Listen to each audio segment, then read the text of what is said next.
लेकिन अब हम बड़े हो चुके हैं और किसी भी सुझाव का चयन कर सकते हैं। सकारात्मक आत्म सुझाव का प्रयोग करके अपनी परिस्थितियां दोबारा बना सकते हैं और अतीत को बदल सकते हैं। सबसे पहले उन बाहरी सुझावों के प्रति जागरूक बनना पड़ेगा जो पहले से ही काम कर रहे हैं। यदि जांच न की जाए तो वे व्यवहार के ऐसे संस्कार डाल सकते हैं जो आपको व्यक्तिगत और सामाजिक जीवन में असफल बना देंगे। सृजनात्मक आत्म सुझाव नकारात्मक परिस्थितियों से स्वतंत्र कर सकता है। यदि ऐसा नहीं हुआ तो नकारात्मक परिस्थितियां आपके जीवन को विकृत कर देंगी और अच्छी आदतों के विकास को असंभव बना सकती हैं। नकारात्मक सुझावों का विरोध अखबार या टीवी पर प्रत्येक दिन आप दर्जनों ऐसी खबरें सुनेंगे जो निरर्थकता, भय, चिंता, तनाव और भावी तबाही के बीज बो सकती हैं। यदि आप उन्हें सच मानकर उन्हें अपने अंदर जगह देंगे तो ये विचार जीने की इच्छाओं को भी खत्म कर सकते हैं। यदि आप यह समझ लें कि आपको इन्हें स्वीकार करने की आवश्यकता ही नहीं, तो आपके सामने विकल्प खुल जाते हैं। अपने अवचेतन मन को सृजनात्मक आत्म सुझाव देकर आप इन सभी विध्वंसात्मक विचारों का विरोध कर सकते हैं। आप दूसरों के थोपे गए नकारात्मक सुझावों की जांच करते रहे। आपको इन विनाशक आत्म सुझावों पर दया करने की जरूरत नहीं है। सभी ने अपने बचपन, किशोरावस्था, वयस्क जीवन में इनकी वजह से कष्ट उठाए हैं। यदि आप पीछे मुड़कर देखेंगे तो आपको याद आएगा कि माता-पिता, दोस्तों, रिश्तेदारों, टीचर्स और सहयोगियों ने किस तरह आपको नकारात्मक सुझाव दिए थे। उनकी बातों का विश्लेषण और उनमें छिपे अर्थ पर गौर करें तो आप पाएंगे कि उनमें से ज़्यादातर बातें झूठी थीं। उनका छिपा हुआ उद्देश्य भय पैदा करके आपको नियंत्रित करना था। बाहरी सुझाव की यह प्रक्रिया प्रत्येक घर, ऑफिस, फैक्ट्री और क्लब में चलती रहती है। धीरे धीरे आपको पता चलेगा कि जाने अनजाने में सभी के सुझावों का उद्देश्य होता है कि आप वैसा ही सोचें, महसूस करें और काम करें जैसा वे चाहते हैं, ताकि उन्हें फायदा पहुंचे, भले ही आपको नुकसान क्यों ना हो जाए। गलत सुझाव से एक आदमी की जान गई। मेरे एक रिश्तेदार ने एक मशहूर महिला भविष्यवक्ता से अपना भविष्य पूछा। ज्योतिषी ने उसे बताया कि उसका दिल बहुत कमजोर है और वह अगली अमावस्या को मर जाएगा। रिश्तेदार अचंभित हो गया और उसने अपने परिवार के प्रत्येक व्यक्ति को यह भविष्यवाणी बताई। अपने वकील से मिलकर उसने वसीयत ठीक करवाई। मैंने उसे उसके विश्वास से डिगाने की कोशिश की तो उसने मुझे बताया कि उस भविष्यवक्ता में पारलौकिक शक्तियाँ हैं। भविष्यवक्ता व्यक्तियों का भला या बुरा कर सकती हैं, इसीलिए उसे भविष्यवाणी की सच्चाई पर पूरा भरोसा था। अमावस्या के करीब आने पर वह खोया खोया रहने लगा, जबकि 1 महीने पहले यह आदमी खुश, स्वस्थ, उत्साही और जोशीला था। लेकिन अब वह बीमार दिखने लगा। अमावस्या के दिन उसे हार्ट अटैक आया और वह मर गया। उसे पता ही नहीं था कि अपनी मौत का कारण वह स्वयं था। हमने इस तरह की न जाने कितनी कहानियां सुनी हैं और यह सोचकर कांप जाते हैं कि यह विश्व रहस्यमयी अनियंत्रित शक्तियों से भरा पड़ा है। लेकिन वे न तो रहस्यमय हैं, न ही अनियंत्रित। उस रिश्तेदार ने स्वयं अपनी जान ली थी क्योंकि उसने एक गलत सुझाव को अपने अवचेतन मन में दाखिल होने दिया। चूंकि भविष्यवक्ता की शक्तियों पर उसे भरोसा था, इसलिए अवचेतन मन ने भविष्यवाणी को पूरा स्वीकार कर लिया। अब हम अवचेतन मन की कार्यविधि के आधार देखेंगे कि मनुष्य का चेतन या तार्किक मस्तिष्क जिस बात पर विश्वास करता है, अवचेतन मन उसे स्वीकार लेता है और उसके अनुरूप कार्य करता है। वह रिश्तेदार जब उस भविष्यवक्ता के पास गया तो वह सुझाव ग्रहण करने की मनोदशा में था। भविष्यवक्ता के नकारात्मक सुझाव को उसने सच मान लिया। वह दहशत में आ गया। उसे विश्वास था कि अमावस्या को वह मर जाएगा। उसने सारी घटना सबको बता दी और अपनी मौत की तैयारी में जुट गया। भविष्यवक्ता के सुझाव को उसके अवचेतन मन ने सही मान लिया तथा उसकी मौत को हकीकत में बदल दिया। जिस भविष्यवक्ता ने उसकी मौत की भविष्यवाणी की थी, उसके सुझाव में जान लेने की शक्ति नहीं थी। यदि वह आदमी मन के नियमों को जानता तो नकारात्मक सुझाव को पूरी तरह से अस्वीकार कर देता और भविष्यवक्ता के सुझावों पर ध्यान ही नहीं देता। यदि वह अपने ही विचारों और भावनाओं पर नियंत्रित रह पाता तो वह आज जिंदा रह सकता था। भविष्यवाणी बख्तरबंद टैंक पर फेंकी गई रबड़ की गेंद की तरह होती है। वह आसानी से भविष्यवक्ता के सुझाव को नकार कर हवा में उड़ा सकता था और इससे उसे कोई नुकसान भी नहीं होता। लेकिन जागरूकता और समझ की कमी के कारण उसने अपनी मौत को बुला लिया। याद रखें, दूसरों के सुझावों में अपनी कोई शक्ति नहीं होती है। आप अपने विचारों द्वारा ही उन्हें शक्ति देते हैं। आपको अपनी मानसिक सहमति देनी होती है। आपको उस विचार को स्वीकार करना होता है।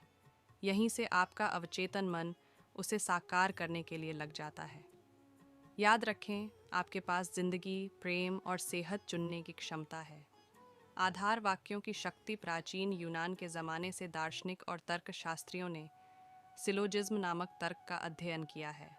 सिलोजिज्म में मस्तिष्क व्यवहारिक संदर्भ में तर्क करता है, अर्थात आपका चेतन मन जिस प्रमुख आधार वाक्य को सही मान लेता है, उसी से वह निष्कर्ष निकलेगा और अवचेतन मन पहुंचेगा।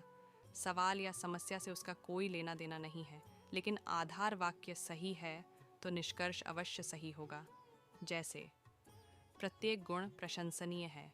दयालुता एक गुण है, इसलिए दयालुता प्रशंसनीय है। यह सभी निर्मित चीज़ें बदलती और ख़त्म होती हैं। मिस्र के पिरामिड निर्मित चीज़ें हैं, इसलिए पिरामिड बदलेंगे और ख़त्म होंगे। पहले वाक्य को प्रमुख आधार वाक्य कहते हैं और सही आधार वाक्य से सही निष्कर्ष निकलते हैं। कॉलेज के एक प्रोफेसर ने मेरे मस्तिष्क विज्ञान पर कुछ भाषण सुने। जब वे मुझसे मिलने आए तो उन्होंने कहा कि मेरे जीवन में प्रत्येक चीज़ गड़बड़ है। मैं अपनी सेहत, दौलत और मित्र गंवा चुका हूँ। मैं जिस चीज़ को छूता हूँ बिगड़ जाती है। मैंने उन्हें समझाया कि उनकी समस्याएं तार्किक रूप से उनके आत्मविनाशक प्रमुख आधार वाक्य से उत्पन्न हुई हैं। अपने जीवन को बदलने के लिए आपको अपने चिंतन में एक नया प्रमुख आधार वाक्य स्थापित करना पड़ेगा।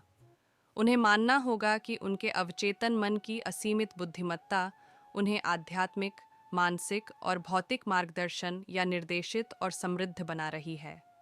ऐसा करने से उनका अवचेतन मन अपने आप समझदारी से निर्णय लेने के लिए निर्देशित करेगा, उनके शरीर का उपचार और मानसिक शांति प्रदान करेगा। प्रोफेसर ने अपने जीवन की एक मनचाही तस्वीर बनाई। उनका प्रमुख आधार वाक्य था, असीमित बुद्धिमत्ता मुझे मार्गदर्शन दे रही है। मैं स्वस्थ हूँ और मेरे मस्तिष्क तथा शरीर में सामंजस्य का नियम काम करता है। मेरे पास सौंदर्य, प्रेम, शांति की प्रचुरता है। सही कर्म और दैवीय विधान के सिद्धांत मेरे पूरे जीवन को नियंत्रित करते हैं। मेरा प्रमुख आधार वाक्य जीवन के शाश्वत नियमों पर आधारित है और मैं महसूस करता हूँ कि मेरा अवचेतन मन मेरे चेतन मन की विचार प्रकृति के अनुरूप प्रतिक्रिया करेगा। कुछ दिन बाद मुझे जानकारी देते हुए उन्होंने लिखा कि मैंने अपने प्रमुख आधार वाक्य को धीरे धीरे, शांति से और प्रेम से दिन में कई बार दोहराया। मैं जानता था कि वे मेरे अवचेतन मन की गहराई में उतर रहे हैं। मुझे विश्वास था कि मुझे मस्तिष्क के नियमों के आधार पर परिणाम मिलेंगे। मैं आपके साथ हुई बातचीत के लिए बहुत कृतज्ञ हूँ और मैं यह भी कहना चाहूँगा कि मेरे जीवन के सभी क्षेत्रों में बहुत सुधार हो रहा है। यह प्रभावी है। अवचेतन मन बहस नहीं करता है, जैसा कि अब आप जान चुके हैं कि अवचेतन मन बहुत समझदार होता है। ये सभी प्रश्नों के उत्तर जानता है, लेकिन इसे पता नहीं होता है कि यह सब जानता है। ये आपके साथ बहस या पलटकर उत्तर नहीं देता है।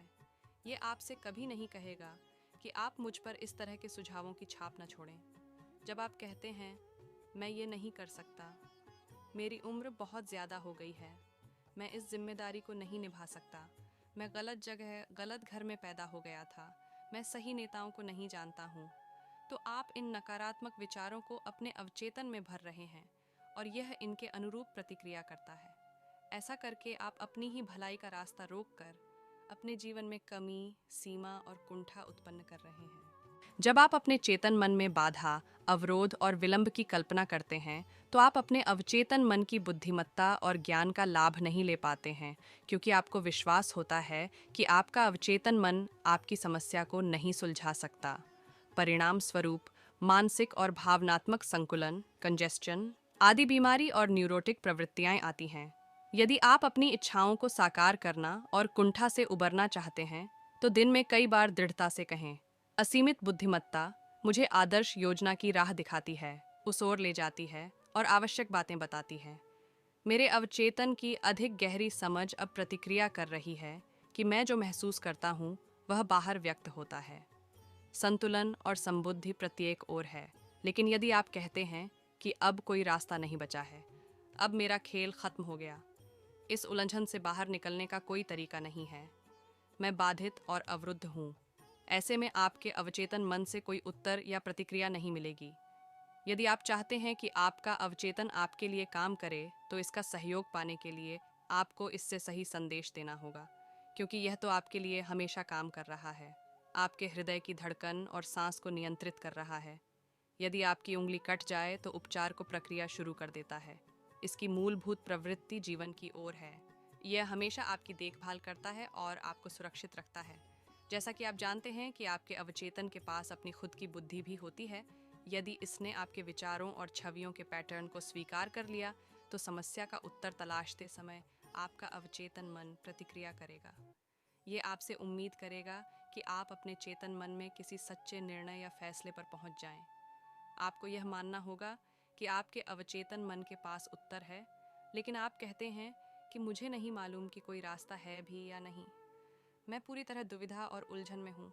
मुझे उत्तर क्यों नहीं मिलता? तो आप अपनी प्रार्थना को नकार रहे हैं। समय काटते सैनिक की तरह आप ऊर्जा का प्रयोग तो कर रहे हैं, लेकिन आप आगे नहीं बढ़ते हैं। अब आप अपने मस्तिष्क को विराम देकर आराम से बैठ जाइए और शिथिल होकर शांति से कहें, मेरा अवचेतन मन उत्तर जानता है। यह इस समय भी प्रतिक्रिया कर रहा है। मैं धन्यवाद देता हूँ, क्योंकि मैं जानता हूँ कि मेरे अवचेतन की असीमित बुद्धिमत्ता सारी बातें जानती है और मुझे इस वक्त आदर्श उत्तर दे रही है।